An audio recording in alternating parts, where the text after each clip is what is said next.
Terima kasih atas kesempatan yang diberikan. Sekarang kami akan mempresentasikan materi proses audit kinerja. Anggota kelompok kami diantaranya ada Michael Marientek, ada Reno Kirauhe, ada Jonathan Tamara, ada Stefani Tanjaya.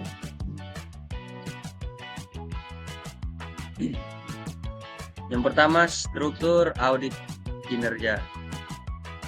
Pada dasarnya, struktur audit baik keuangan, audit kepatuhan, audit manajemen, audit program, dan audit jenis-jenis lainnya secara umum adalah sama. Nah, hal yang membedakan antara satu macam audit dengan audit lainnya terletak pada tugas-tugas spesifik atau spesifik task pada masing-masing tahap audit yang menggambarkan kebutuhan dari masing-masing audit. Secara umum, struktur audit terdiri atas tahap-tahap audit, elemen masing-masing tahap audit, tujuan umum masing-masing, tugas-tugas tertentu yang diperlukan untuk mencapai setiap tujuan. Berikutnya, berdasarkan kerangka umum struktur audit di atas, dapat dikembangkan struktur audit kinerja yang terdiri dari 1. Tahap pengenalan dan perencanaan atau familiarization and planning phase. Yang kedua, tahap pengauditan atau audit case. Yang berikutnya, yang ketiga, ada tahap pelaporan atau reporting phase. Yang keempat, ada tahap penindaklanjutan atau follow up phase. Berikutnya ada tahap pengenalan dan perencanaan. Tahap pengenalan dan perencanaan terdiri dari 2 elemen, yaitu survei pendahuluan dan review sistem pengendalian manajemen. Pekerjaan yang dilakukan pada masing-masing elemen bertujuan untuk menghasilkan rencana penelitian atau research plan yang detail yang membantu audit dalam mengukur kinerja dan mengembangkan temuan berdasarkan perbandingan antara kinerja dan kriteria yang telah ditetapkan sebelumnya.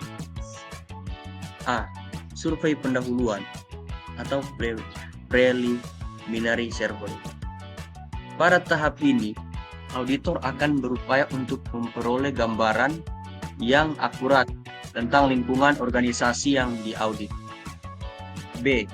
Review sistem pengendalian atau control system review. Pada audit keuangan, auditor memulai pekerjaan dengan melakukan review dan evaluasi terhadap sistem pengendalian intern, terutama yang berkaitan dengan prosedur akuntansinya. Sedangkan pada audit kinerja, auditor harus menelaah sistem pengendalian manajemen atau sistem pengendalian administratif. Tahapan audit.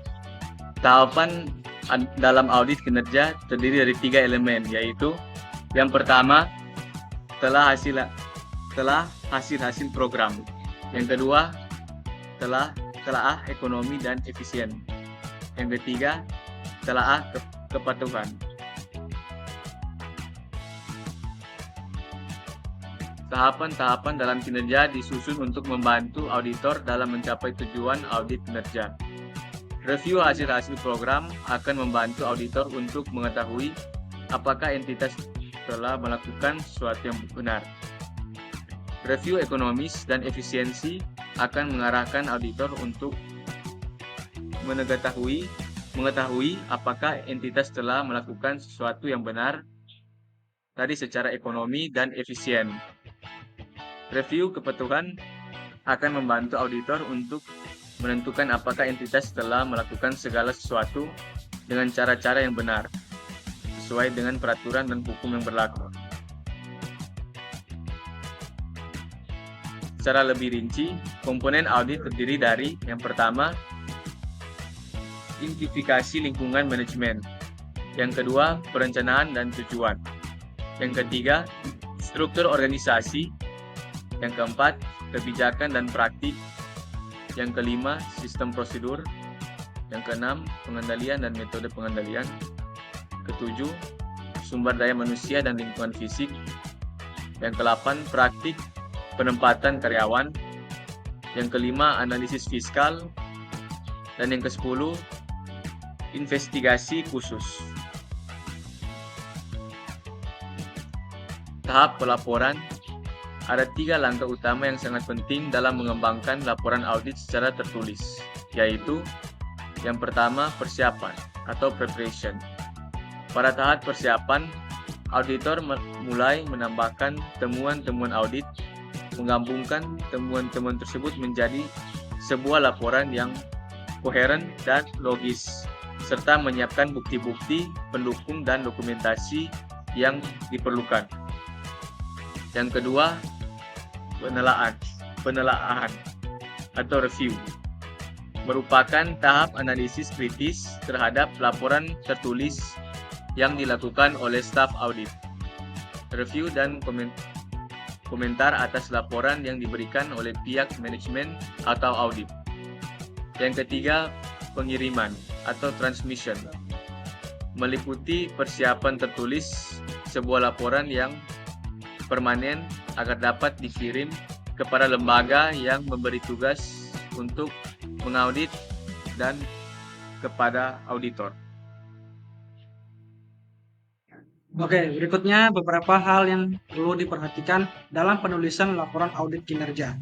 Yang pertama, laporan audit kinerja harus ditulis secara objektif. Yang kedua, auditor tidak boleh terlalu overstep. Yang ketiga, informasi yang disajikan harus disertai suatu bukti yang kompeten. Yang keempat, auditor hendaknya menulis laporan secara konstruktif, memberikan pengakuan terhadap kinerja yang baik maupun kinerja yang buruk. Dan yang kelima, auditor hendaknya mengakomodasi usaha-usaha yang dilakukan manajemen untuk memperbaiki kinerjanya. Tahap penindaklanjutan atau follow up.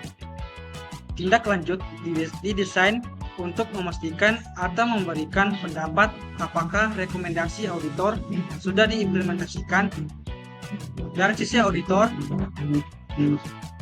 hal-hal yang perlu diperhatikan dalam tahap penindaklanjutan antara lain. Yang pertama, dasar pelaksanaan follow up. Yang kedua, pelaksanaan review follow up. Yang ketiga, batasan follow up. Dan yang terakhir, implementasikan rekomendasi. Sekian presentasi dari kelompok kami. Terima kasih.